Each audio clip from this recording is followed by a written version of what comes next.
The Nike InfinityRN 4 and the Asics Novablast 3. In my opinion, two of the best beginner running shoes that you can buy no matter what your goals are.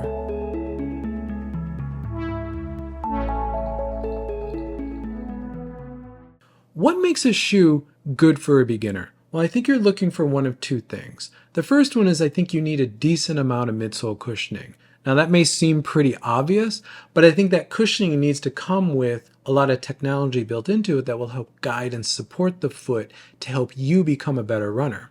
And the second one is I think it needs to be a very well-built shoe because it's a shoe that you're going to be spending a lot of time in, and it needs to support you. It needs to be there for you through your running journey. The best place to start to talk about these two shoes is with the specs. So starting with the Nike InfinityRN 4, you're getting 39 millimeters of foam in the heel, 30 millimeters of foam in the forefoot, and that gives you a 9 mil drop overall. Now this is a very well cushioned shoe, and there's quite a bit of foam in this shoe, and that 9 mil drop is a pretty standard drop, and it's going to help support your Achilles and protect your calves as well, especially important for a newer runner. Now this shoe weighs 11.1 ounces or 314 grams, and that's in the US men's size 9 reference size that all running shoe brands use. Now that makes this shoe a fairly heavy shoe, but again, for a beginner runner shoe, which this one really is, it is an overbuilt shoe. There's a lot of shoe here, and it is a very durable shoe. So I think for a more advanced runner, that weight is a lot, but I think for a beginner runner, the weight actually works in benefit for you because you're getting a much more well-built shoe here. Now this shoe comes in at 160 US, which is considerably more than a standard daily trainer, definitely much more than a budget trainer, but again, you're investing in a shoe here that's going to take you quite a long ways into your running journey. Now this shoe has Nike's newest foam, which is called React X, throughout the entire midsole. This is a very soft, very bouncy, very squishy foam that again is very beginner friendly. And as you can see from the image here, this has a very extreme rocker geometry. It's that sort of roll from the heel to the toe. This shoe is going to really help you as a newer runner move from a heel strike and really engage your full foot through each stride. Very important for a new runner to really learn how to engage your entire foot. Now moving to the Asics Novablast 3, the specs for this one are a little bit harder to kind of nail down because Asics measures their shoes a little different from every other running shoe. So according to Asics, this shoe has 31 millimeters of foam in the heel and 23 millimeters of foam in the forefoot. But according to runningwarehouse.com, this shoe actually has 41 millimeters of foam in the heel and 33 millimeters of foam in the forefoot. I would go by those larger numbers because again, Asics has their own way of measuring this stuff, which really takes out the insole and the rubber on the outsole and just focuses on the midsole foam. So this shoe is very comparable to the InfinityRN 4. It also has an 8 mil drop, which is again very similar to what the InfinityRN has. Now this shoe weighs in at 8.7 ounces or 247 grams, which makes this shoe extremely lightweight, which is one of the I think design attributes that makes this shoe so good. This shoe comes in at $140 US, which again, a little bit more than a standard daily trainer, but you're getting a ton of performance in this shoe as well as a very well-built shoe. So it's worth the investment here. Now this shoe has Asics' training foam, which is called FF Blast Plus throughout the entire midsole. And there is a rocker in this. It's got a very modern rocker geometry to it. And there's some additional technology in the forefoot of the shoe, which Asics calls the trampoline pod, which will help give this shoe a little bit more spring off the toe, off the end of your foot strike. Let me get into the fit and how each one of these shoes feels on your foot, and I'll start with the Nike InfinityRN 4. Now this shoe is a very soft, very cushy shoe. This is the more beginner of these two shoes. In fact, in my review of the shoe, which I'll put a link in the description, I describe this as a fitness shoe that you can run in, and I stand by that. I think this is a bridge between Nike's running line and another line that Nike calls the Wellness Collective, which is about holistic fitness. This is that shoe that will take you from walking and jogging into more serious running, but it is a serious running shoe. It is a shoe that you're going to get a lot of work in. I think there's a lot of technology in this shoe that goes to the fit of the shoe that's going to help you become a better runner. So the fit of the shoe is small. In fact, Nike recommends that you size up at least half a size in this shoe.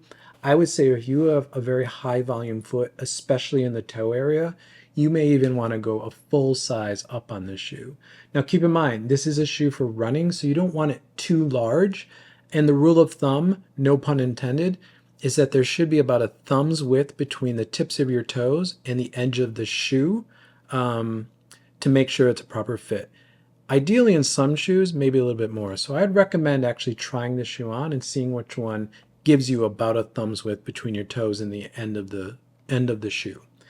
Now, there's a lot of foam in the shoe, and when you put the shoe on your foot, it actually feels very soft, wraps around your foot, and it's a very comforting feeling. Walking in the shoe is very natural because, again, you can see this extreme rocker in the shoe, meaning when you're landing on your heel and you're rolling forward, there's a very pronounced rolling sensation in the shoe. And then you have a full rubber outsole, which is going to be great for running on really any sort of surface. Pavement, concrete, grass, dirt. This shoe is going to work really well for you, and it's going to be very durable. So overall, the package of the shoe is actually extremely durable, and it's going to be a shoe that you can wear both casually and run in quite a bit. Moving to the Novablast, very similar to the InfinityRN 4 in that this is a very soft upper that really wraps around your foot. Now, Asics is known for very good uppers, and the upper on this shoe I think is one of Asics' best uppers, which is saying something because Asics has some really good uppers in 2023. But this is a very soft upper. It fits around your foot very well. The fit of this shoe and the sizing of the shoe is true to size, so whatever your normal size shoe that you wear, buy the same one in this shoe because it's going to give you the right fit. The lockdown in the shoe is very good, and the way the shoe kind of wraps around your foot, again, very solid. You can see in the midsole there's still quite a bit of foam in here, and it definitely is a little less cushy on step-in than, say, the InfinityRN 4, but this is still a very soft shoe that's going to feel very natural landing on your heel and rolling forward on your foot. Now, the outsole on this shoe, there's much less rubber on this shoe, and this shoe is definitely much more geared to running on pavement or hard surfaces. If you're primarily running on dirt roads or dirt paths, this shoe is going to be fine for you, but I would actually recommend the InfinityRN more if that's something you're going to be doing more of. Now let me get into some of the technologies in the midsoles that make these shoes so good for beginners. And I'm going to start with the InfinityRN 4 because you can see it much more clearly in this shoe. Now, as I said, I already talked about, there's a very pronounced rocker in this shoe, meaning there's a lot of sort of landing on your heel, rolling forward. This shoe's got a very rolling feeling. But another key design attribute of the midsole of this shoe is that there is a lot of foam, and a lot of the foam in this shoe actually is wrapping up around your foot. It's supporting your foot. So you can look at the black part of the midsole of this shoe and really think of that as actually wrapping up around your foot, over your foot, especially in the heel.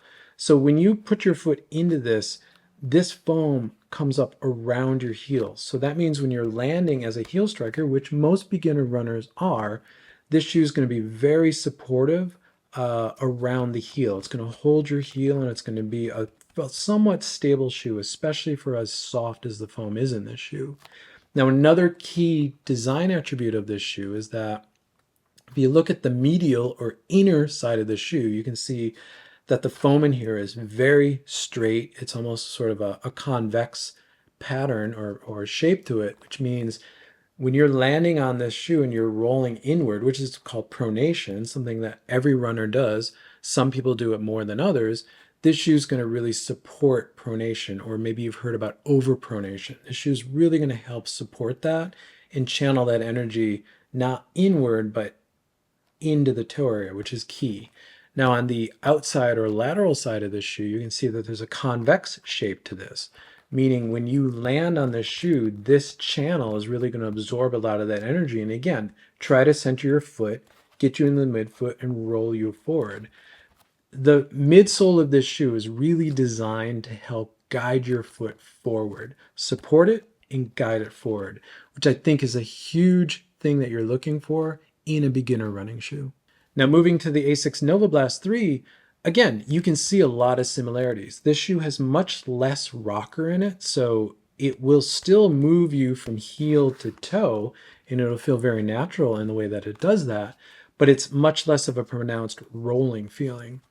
This shoe still has a lot of foam that's built up and wrapping around your foot, more in the heel, but again, that's where you want it. As a heel striker, this is going to help, channel that energy, create a stable platform, and allow you to roll forward.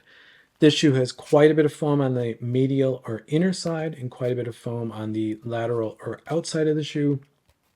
Maybe not as sculpted as what Nike's doing, but there's still quite a bit of foam in here that's going to help stop your foot from rolling inward, and it's going to give you a lot of cushion when you're striking on the heel.